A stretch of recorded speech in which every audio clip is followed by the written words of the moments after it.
नमस्कार दोस्तों। विकल्प दी ऑप्शन ऑनलाइन प्लेटफॉर्म में आप लोग का स्वागत है। जैसा कि आप लोग स्क्रीन पे देख पा रहे हैं कि what is the role of pay commission. Pay commission की क्या भूमिका है, इसका क्या रोल है।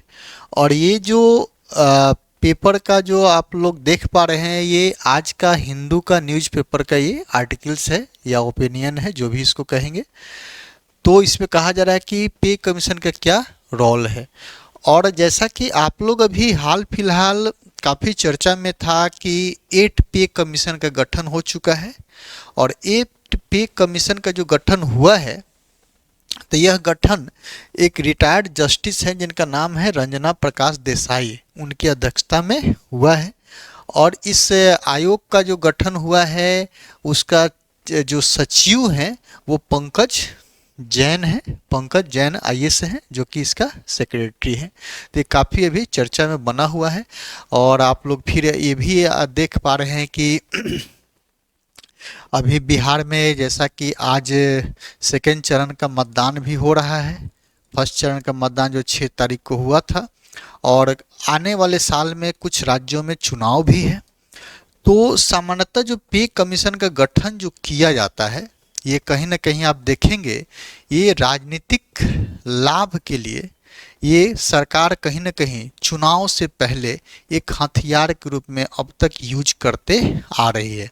पूरा जब पे कमीशन का पूरा देखेंगे, जो अब तक 8 पे कमीशन हुआ है, कहीं ना कहीं प्रत्येक पे कमीशन का गठन राजनीतिक स्वार्थ को ध्यान में रख करके किया गया है। तो सबसे पहले पे कमीशन की बात करेंगे तो ये कैबिनेट के डिसीजन से, यानी कि एग्जीक्यूटिव डिसीजन से समय समय पर, और समय की जब बात करते हैं तो सामान्यतः कहा जाता है कि 10 सालों के अंतराल पर पे कमीशन के गठन किया जाएगा। लेकिन ऐसा होता नहीं है, ये कहने की बात है कि ये व्यवहार में है कि 10 साल पे होना चाहिए, लेकिन ऐसा कुछ है नहीं। 10 साल के पहले भी हो जाता है, 10 साल के बाद भी होता है। जैसे आप देखेंगे अभी जो पे कमीशन था 2016 में गठन हुआ था, और पुनः 2025 में पे कमीशन गठन कर दिया गया है।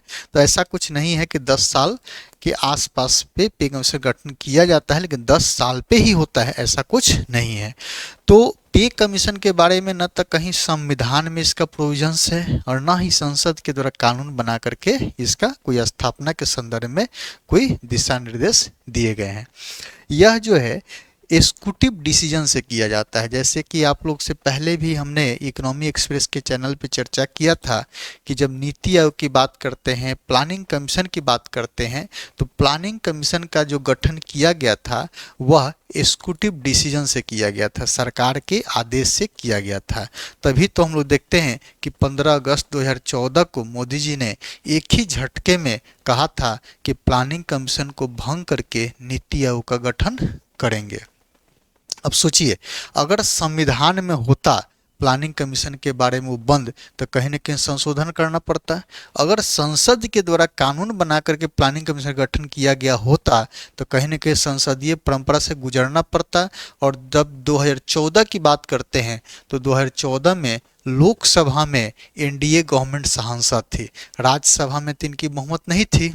तो ये इतने कॉन्फिडेंस के साथ कैसे कह सकते थे कि पीसी को भंग करके नीति आयोग का गठन करेंगे।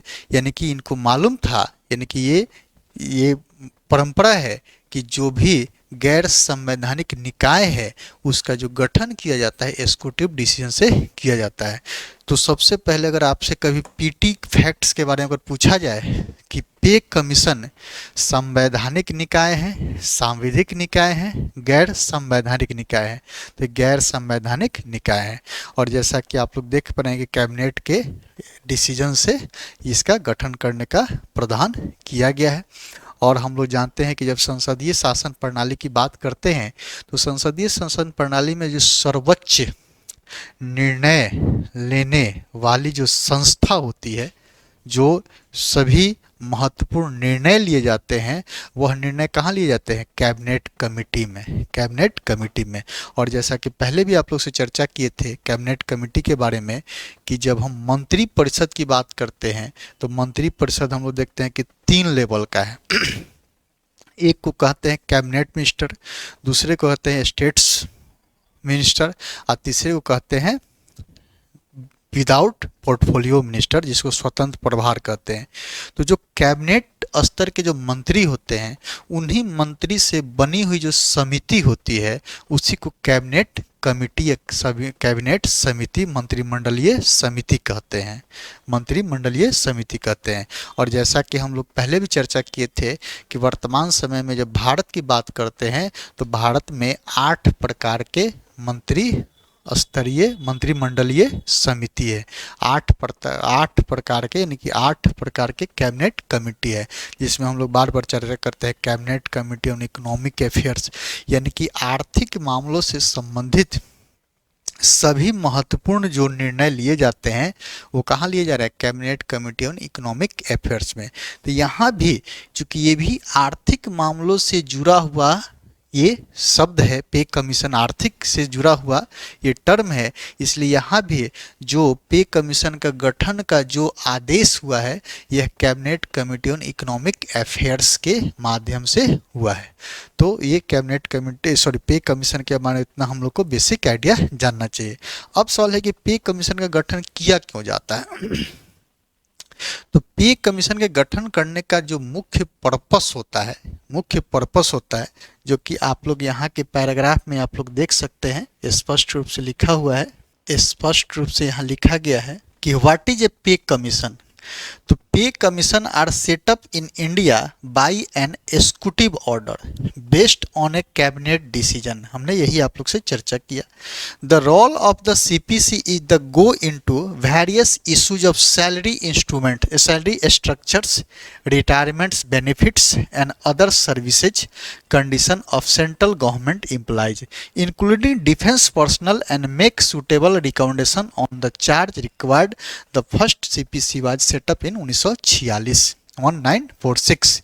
तो यहाँ पे कमीशन का उद्देश्य क्या है, इसका रोल क्या है। तो यहाँ पे जो लिखा गया है रोल कि जो पे कमीशन है यह जितने भी ये पे कमीशन केंद्र सरकार के द्वारा गठन किया जाता है, तो जितने भी केंद्र सरकार के कर्मचारी हैं उन कर्मचारियों के वेतन, पेंशन तथा अन्य जो भत्ता होती है, सुविधाएं होती है, समय समय पर महंगाई को ध्यान में रखते हुए, इकोनॉमिक ग्रोथ को ध्यान में रखते हुए, स्टैंडर्ड ऑफ लिविंग कॉस्ट को ध्यान में रखते हुए तथा जो निजी क्षेत्र के कर्मचारी लोग हैं उस कर्मचारियों से आपसी प्रतिस्पर्धा बनाए रखने के लिए समय समय पे केंद्र सरकार के द्वारा कर्मचारियों को इंसेंटिव दिया जाता है। क्योंकि आप लोग जानते होंगे कि जब आप कैपिटलिस्ट गवर्नमेंट की बात करते हैं, सोशलिस्ट गवर्नमेंट की बात करते हैं, तो कैपिटलिस्ट गवर्नमेंट की जब बात करते हैं तो कैपिटलिस्ट गवर्नमेंट में अधिकांश जो आर्थिक गतिविधियां होती है वह निजी क्षेत्रों के द्वारा संपन्न होता है। और निजी क्षेत्रों के द्वारा संपन्न होता है तो निजी क्षेत्रों में जो लगे हुए रिसोर्सेज हैं उन रिसोर्सेज से अधिक उत्पादकता, प्रोडक्टिविटी बनाए रखने के लिए जो ह्यूमन रिसोर्सेज हैं उस ह्यूमन रिसोर्सेज को क्या दिया जाता है, इंसेंटिव दिया जाता है समय समय पे। अब एक तरफ प्राइवेट सेक्टर है, दूसरे तरफ गवर्नमेंट सेक्टर है, तो प्राइवेट सेक्टर में जितने भी ह्यूमन रिसोर्सेज लगे हुए हैं अगर उस ह्यूमन रिसोर्सेज को समय समय पे इंसेंटिव दिया जाएगा, और एक तरफ गवर्नमेंट सेक्टर है, गवर्नमेंट सेक्टर में जो भी ह्यूमन रिसोर्सेज हैं उनको इंसेंटिव का कोई प्रोविजंस नहीं है, तो कहीं ना कहीं दोनों के बीच उत्पादकता में क्या होगी, अंतर होगी। जो भी निजी क्षेत्र के कर्मचारी लोग होंगे उनकी प्रोडक्टिविटी क्या होगी, ज़्यादा होगी बनिस्बत गवर्नमेंट कर्मचारी के, गवर्नमेंट एम्प्लॉय के। इसलिए सरकार क्या करती है कि समय समय पर एक पे रिवीजन करती है, और उसे पे रिवीजन करने के लिए सरकार क्या करती है, एक पे कमीशन का गठन करती है। और वह पे कमीशन का मुख्य उद्देश्य क्या है कि देश में प्राइवेट सेक्टर तथा गवर्नमेंट सेक्टर इन दोनों में जो कर्मचारी लगे हुए हैं, जो मैन फोर्स लगा हुआ है, जो ह्यूमन रिसोर्सेज लगा हुआ है, इन दोनों के बीच में जो प्रोडक्टिविटी है उस प्रोडक्टिविटी को क्या करना है, इक्वल करना है। अब सोचिए, अब गवर्नमेंट सेक्टर की जो गवर्नमेंट सेक्टर में जो कर्मचारी लोग लगे हुए हैं, जैसे ही उनका समय समय पर महंगाई को ध्यान में रखते हुए, इकोनॉमिक ग्रोथ को ध्यान में रखते हुए, स्टैंडर्ड ऑफ लिविंग कॉस्ट को ध्यान में रखते हुए जब उनको पे रिवीजन किया जाएगा, तो पे रिवीजन करने से क्या होगा, उनका मनी सप्लाई बढ़ेगी, उनकी क्या होगी, परचेजिंग पावर बढ़ेगी। जब परचेजिंग पावर बढ़ेगी तो आप सोचिए, जब परचेजिंग पावर बढ़ेगी तो उनका एग्रीगेट डिमांड क्या होगा, परचेजिंग पावर जब बढ़ेगा, परचेजिंग पावर बढ़ेगा तो एग्रीगेट डिमांड क्या होगा, बढ़ेगा। जब एग्रीगेट डिमांड बढ़ेगा यानी कि ज़्यादा मात्रा में वस्तु एवं सेवा का डिमांड करेंगे तो एग्रीगेट डिमांड बढ़ेगा, तो एग्रीगेट सप्लाई भी क्या होगा, बढ़ेगा। जब एग्रीगेट सप्लाई बढ़ेगा, देश में वस्तु एवं सेवा का उत्पादन ज़्यादा होगा, तो जब एग्रीगेट सप्लाई बढ़ेगा तो देश का जीडीपी क्या होगा, बढ़ेगा, इकोनॉमिक ग्रोथ होगा। और जब इकोनॉमिक ग्रोथ होगा तो देश में क्या होगा, रोजगार का सृजन होगा, एम्प्लॉयमेंट जनरेशन होगा, एम्प्लॉयमेंट का क्या होगा, विकास होगा। जब एम्प्लॉयमेंट का विकास होगा तो जो हमारे देश में समाज के वैसे वर्ग के लोग, जो ह्यूमन रिसोर्सेज हैं, जो कहीं भी अपना इकोनॉमिक एक्टिविटी में किसी प्रकार का रोल अदा नहीं कर रहे हैं, तो जैसे ही देश में वस्तु एवं सेवा का उत्पादन बढ़ेगा, जीडीपी बढ़ेगी, तो कहीं ना कहीं उनका रोजगार क्या होगा, सुनिश्चित होगा। अब जब रोजगार सुनिश्चित होगा तो उनके हाथ में क्या मिलेंगे, परचेजिंग पावर मिलेगा, यानी कि उन हाथ में मुद्रा आएगी, और जब मुद्रा आएगी तो उनकी क्रय शक्ति क्या होगी, बढ़ेगी। तो वह भी अपने जो बेसिक रिक्वायरमेंट्स है, उस बेसिक रिक्वायरमेंट्स को क्या कर पाएंगे, पूरा कर पाएंगे।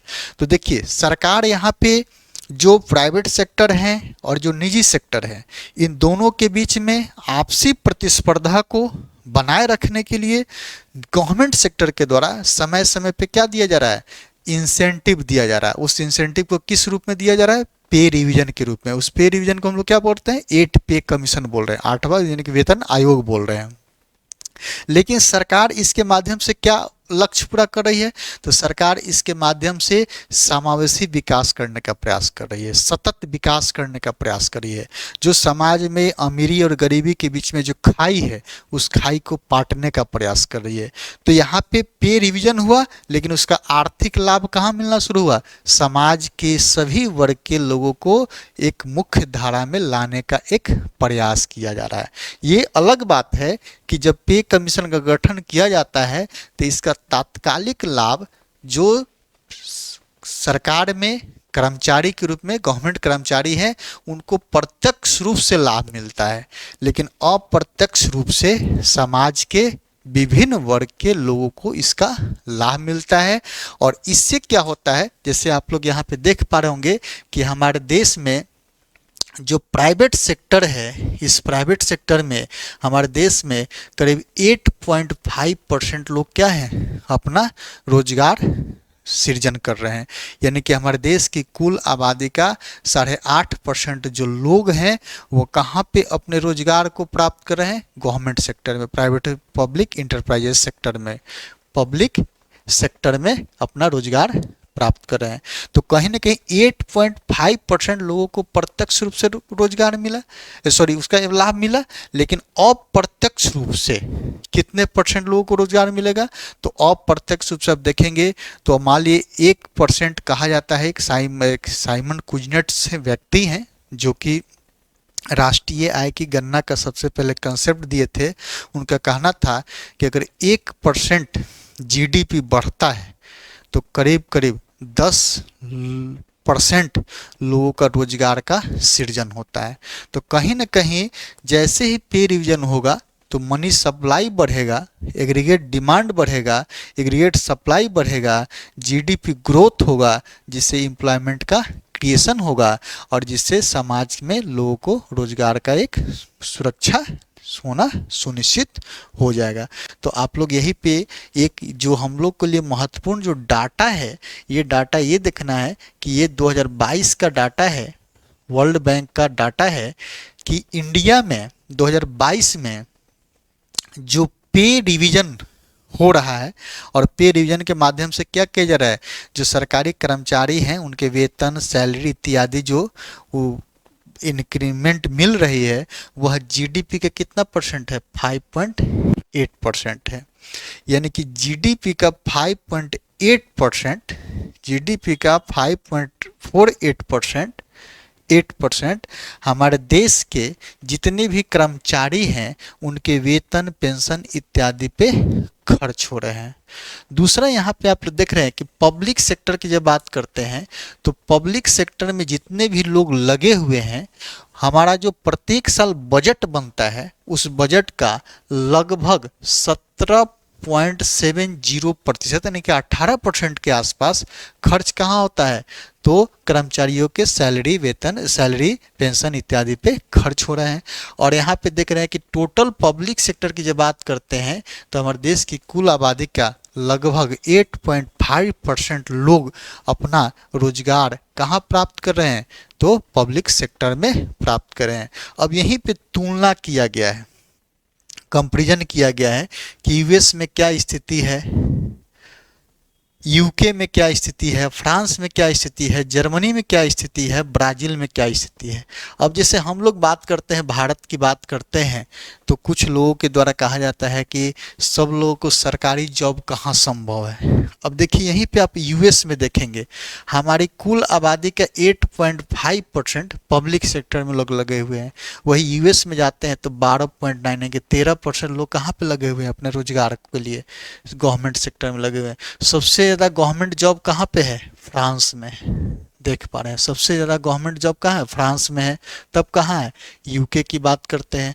और इन लोग का जीडीपी के रिस्पेक्ट में देख रहे हैं कि कितना खर्च आ रहा है, कितना बेज आ रहा है, तो ये सब बेज आ रहा है। तो हम लोग को जो मुख्य रूप से याद करना है, हम लोग को अपना इंडिया वाला याद कर लेना है। यहाँ पे कमीशन के बारे में क्या क्या याद करना है, तो पे कमीशन का जो गठन हुआ है, कि इनकी अध्यक्षता में हुआ है, सचिव कौन है, इनका रिपोर्ट कितने दिनों के अंदर में इंट्रोड्यूस करना है। दूसरा क्या करना है, पे कमीशन का जो गठन किया जाता है इसके पीछे इसका उद्देश्य क्या होता है, तो इसका उद्देश्य होता है गवर्नमेंट तथा निजी क्षेत्र के जो कर्मचारी हैं इनके बीच आपसी प्रतिस्पर्धा बनाए रखने के लिए, उत्पादकता को बनाए रखने के लिए, समय समय पे महंगाई को, स्टैंडर्ड ऑफ लिविंग कॉस्ट को, इकोनॉमिक ग्रोथ को ध्यान में रखते हुए सरकार क्या करती है, पे कमीशन का गठन करती है। पे कमीशन एक गैर संवैधानिक आयोग है जिसका गठन एग्जीक्यूटिव डिसीजन से किया जाता है। अब तक कितने पे कमीशन का गठन हो चुका है, तो अब तक 8 पे कमीशन का गठन हो चुका है। सबसे पहला पे कमीशन कब गठन हुआ था, 1946 में हुआ था। अभी 8वां पे कमीशन जो गठन हुआ है ये कब हुआ है, 2025 में हुआ है।